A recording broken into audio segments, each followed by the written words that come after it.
différence quand on raconte une histoire avec le théâtre de papier. Donc, les deux mains sont libres. On va ouvrir la boîte. Abracadabri, cadabra, petite porte, ouvre-toi. Voilà, on a l'effet de surprise de raconter. Qu'est-ce qui va se passer dans mon histoire? Quelle est l'histoire déjà? Quel est l'univers de l'histoire? Aujourd'hui, je vous donne des informations sur le Kamishiba et sur la lecture. Donc, j'ai fait une feuille de présentation sur le théâtre de papier. On a un petit rideau là qui est dedans. Et on va continuer de fil en aiguille à tirer ces planches. Voilà, et on la met derrière. Donc moi c'est la collection Sakagogo en fait, je suis donc spécialiste en kamishibai, auteur, illustrateur, autour des histoires et des contes, sur le positivisme de la vie. Là on a une poésie et si sur le développement durable. Donc on va découvrir l'univers de la poésie. Donc on fait glisser la première planche pour ensuite savoir quelle est la première scène de l'image. Derrière, on a le texte. Donc je fais glisser ma planche derrière. Voilà comment ça se passe derrière. Ensuite, on va continuer à raconter l'histoire. On va lire l'histoire derrière. Et si la feuille ne voulait plus voler? Et si le champignon ne voulait plus pousser? Et si le poisson ne voulait plus nager? Alors moi, qu'est-ce que je ferais? Alors vous, qu'est-ce que vous feriez? Vous voyez, la différence avec tout à l'heure, quand on lisait avec le livre, on n'a pas l'interactivité avec les mains, on n'a pas cette expression aisée. On est dans une lecture. Là, on est dans une interprétation, d'où le mot théâtre. Donc on va pouvoir utiliser les mains, faire des gestes, utiliser la voix en disant « Ah là là, qu'est-ce qui se passe dans l'histoire ?» Voilà, donner des émotions de tristesse, ou de joie, ou de peur. On va pouvoir donner des signes d'émotion, ou en tout cas emmener, puisque les émotions vont être ressenties par le public, donner des pistes de qu'est-ce que je raconte, qu'est-ce que je suis en train de dire, qu'est-ce que je suis en train de raconter. D'abord, on est dans l'irréel.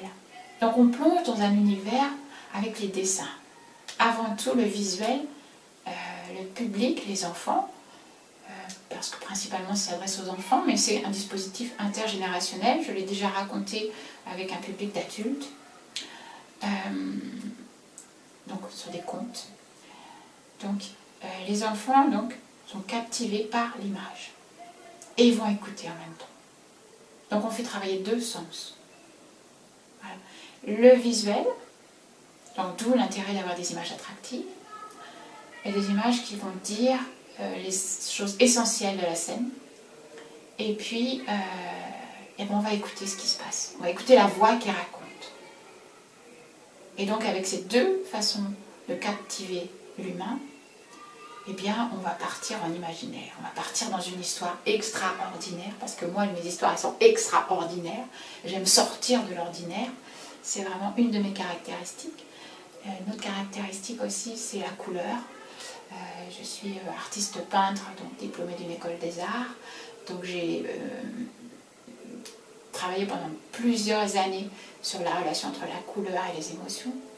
Et aujourd'hui, ma principale activité est sur le kamishibai que j'ai découvert, qui m'a permis d'être à la fois auteur et d'allier ma passion pour la couleur, pour la mettre cette fois-ci en image au service d'une histoire, au service d'un message.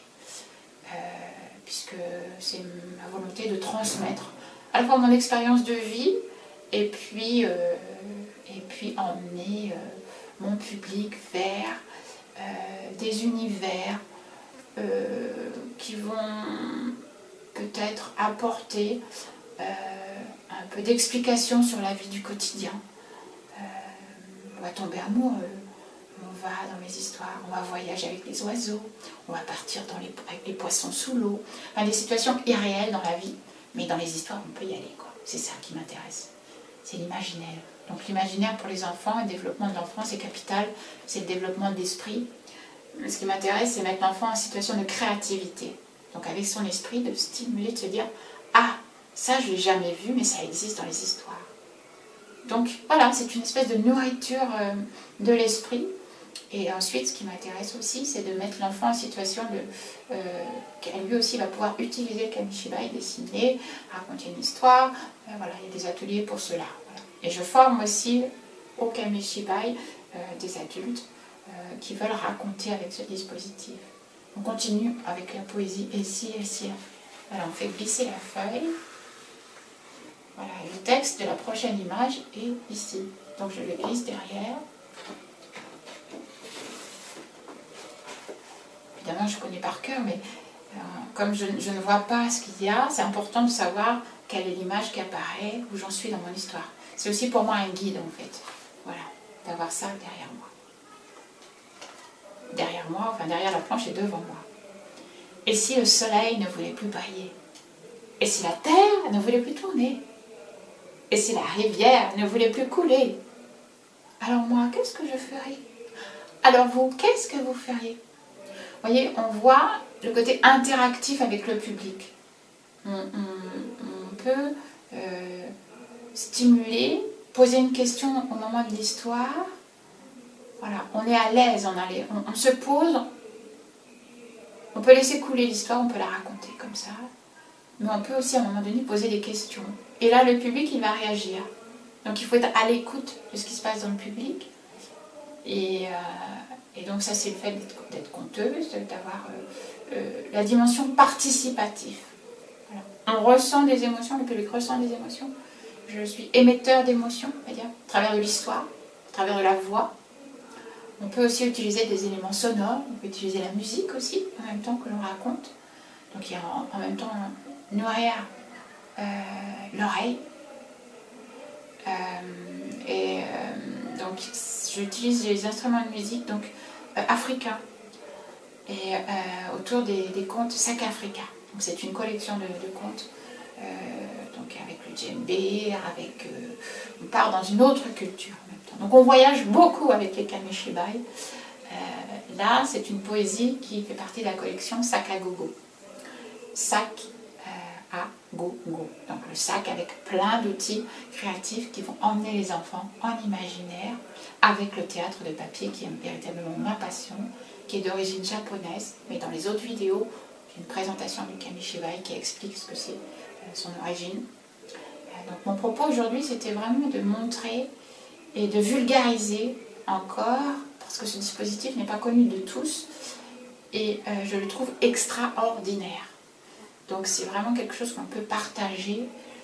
Et voilà, c'était le but de ma vidéo d'aujourd'hui, de pouvoir montrer ce qu'il y avait de différence entre le livre et le Kamishibai. Merci de votre écoute et à bientôt pour d'autres vidéos autour du Kamishibai. Merci. Alors, quand on va raconter l'histoire en livre, donc on va ouvrir le livre, on va se présenter comme ça face au public et on va faire ça, on va raconter, voilà, l'oralité, et ensuite on va montrer les images du livre. Donc à chaque fois, donc on a un va-et-vient, voilà, on va tourner la page, voilà, la suite, voilà, on va lire, et ensuite on va tourner le livre face au public pour qu'il puisse avoir accès, on va dire, donc aux images. Raconter une histoire en Kamishibai, c'est très différent parce que, comme vous le voyez, on a les mains libres, déjà, dans un premier temps. Donc c'est le théâtre de papier. Donc on est pareil, face au public, donc on est dans la même situation, avec un moment différent. Je reviens sur le livre, tout simplement pour dire que une différence qu'il y a, c'est que le livre, on peut le lire seul en même temps. Voilà. Donc il y a une intimité avec le livre. C'est avant tout cela, c'est la richesse du livre. C'est cette intimité, quand on lit, on est vraiment absorbé dans l'univers. Il est proche de nous, on le tient avec nos deux mains. Voilà. Sauf quand on le montre aux autres, on le tourne et regarde avec nos deux mains. Donc c'est avant tout, on va dire, un moment d'intimité avec la lectrice ou le lecteur qui va bondir dans le texte, lire l'histoire. Donc il va d'abord recevoir l'histoire et sa parole va vers le public.